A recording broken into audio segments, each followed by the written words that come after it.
Last time we spoke, we were just about to start brewing on 136th Street, and we have been now for 6 months. And what are you up to? How many barrels have you been doing, and what kinds of beer? So last year we brewed about 6,000 barrels. We've got 4 beers out now, which is a lot more than we used to make year-round. So we've got our Pale, our Rye, our Belgian, and our Session IPA, and then we do a bunch of seasonals as well.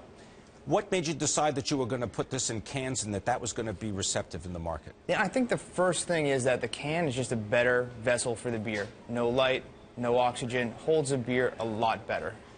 Yeah. In terms of the equipment that you bought to make all this beer, you guys made a trip up to Prince Edward Island in Canada. Why'd you go there? We did. Fascinating facility. They used to make everything out of stainless steel, and over the past 5-6 years, they're making almost all brew houses. Lots of small craft breweries like us are buying brew houses from them. So buying brew houses means you've got to actually have the equipment to make it. What goes into the beer? Because we also talked that at one point you were getting apples and using some of the sugar from the apples to make the beer. I mean, beer is pretty basic. It's grain.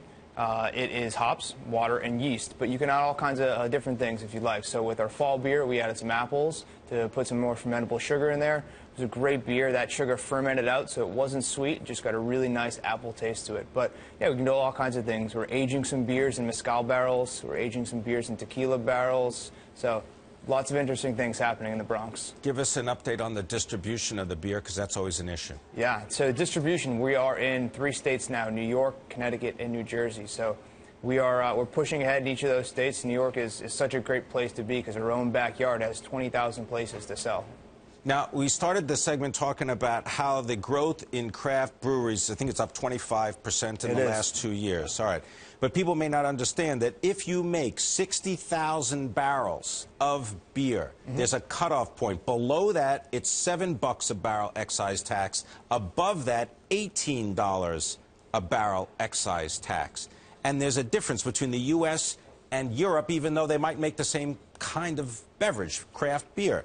Is there some back and forth debate about the price? I mean, there's a lot of debate about the excise taxes that are out there right now, and there's actually an act out in Congress right now to help alleviate some taxes for smaller brewers. It's a huge jump when you eventually do go from $7 to $18 a barrel, and that has a huge impact on pricing for craft brewers.